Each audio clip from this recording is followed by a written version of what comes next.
Now this is a test of a routine that's called main inside alternating run. What this program is designed to do is the train that's on the main line will be alternated run with the train on the side track.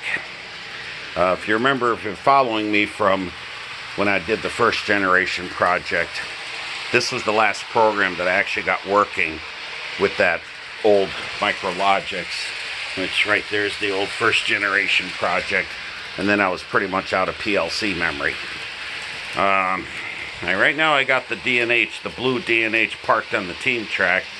I've tried to make this video a couple of times, and this locomotive is goofing up pretty bad, so I decided let's just park it off to the side and I'm bringing online this little Geep. So right now it's designed to have seamless operation between routines. So right now I have the mainline train, run mainline train operating, and then also too, I got this little 4-inch panel, as if you see when the train entered the thruway east, the whistle was blown for grade crossing. This little Geep doesn't have a whistle at all, and turns out this yellow RS3 Erie Lackawanna's whistle is broken. The speaker's burned out, so you're not going to hear the whistle at all while this is operating. So anyway, so we want to change to the next routine, so I just confirm it and jumps right to it. So the first thing that's going to happen is the train's brought into the thruway, stopped, switches are thrown, and then the sidetrack train is going to be powered up. Reverse, which is wrong direction, back to neutral, and then forward. So now this train is going to run around the main line for a set number of laps. And again, the whistle doesn't work on this one, so you're not going to hear anything. Show you the data screen.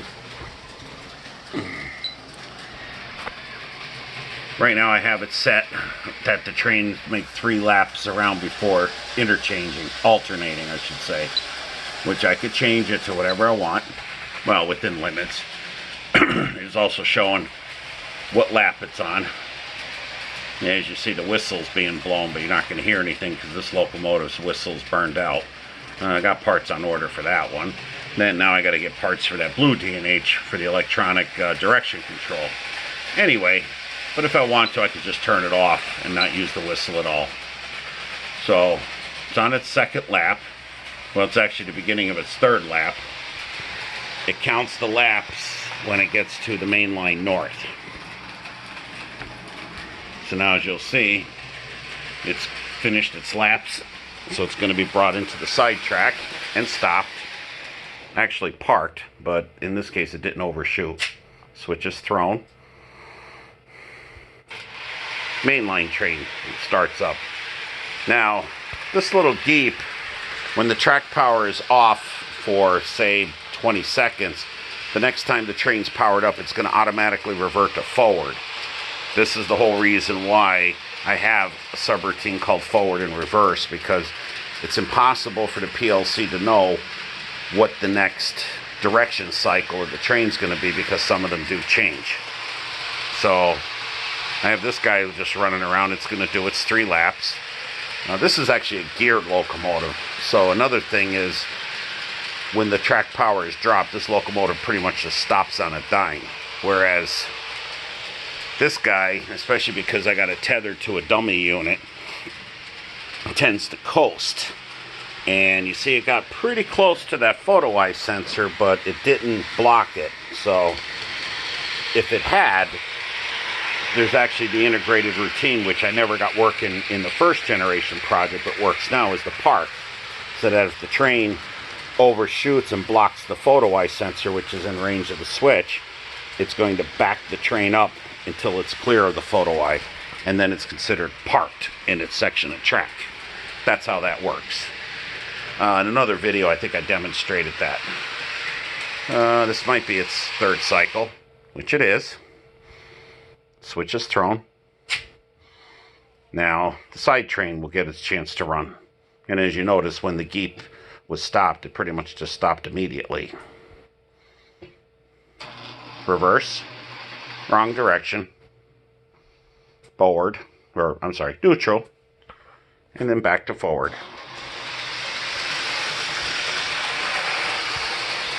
So now this train will have its running time. Now I just let it run the 3 laps. It's going to finish up its 3rd lap. And then the locomotives are going to switch again. But as you're going to see, barely parked. Locomotive will automatically start up and forward. Now, I did have a problem with this the last time, but now let's say I'd want to not run the alternating, but I just want to run the main line, so we're just going to tell it, well, we're just going to leave this train running. So as you see, it's going to be listed as the next routine to run. An end request has been sent to the main side alternating run. So when the train re-enters the throughway, that's where that program decides, okay, we're going to end. Now it's handed off to the run main line, which now it's going to restart this train, but since the track power wasn't off for too long, it actually started up in neutral. And then it should revert to reverse. And because it's sensing it on the main line, it's actually going to get here to the main line north before it detects the wrong direction. So the power will be cycled again. Run the train forward, which is the desired direction. So now we've got this routine running happily, and now just running. Now I could seamlessly hand off to another. Let's say, okay, well, now I want to stop this train. Confirm it. Where do I want to stop it? Let's pick the main line north. And the screen if you notice, the screen automatically changes. Well, it was a little quick, but the train entered the main line north, and as you can see, it stopped. And it's nice having this little 4-inch screen. You can see the track power is down, and routine is ended. So there's a demonstration of the main and side alternating run and handing off from one routine to another. At least with this one, having a locomotive that operates properly. But, yeah, I'll be having to get some parts for this guy soon. But in the meantime, the fact that it does mess up does put my PLC programs to a test. Until next time.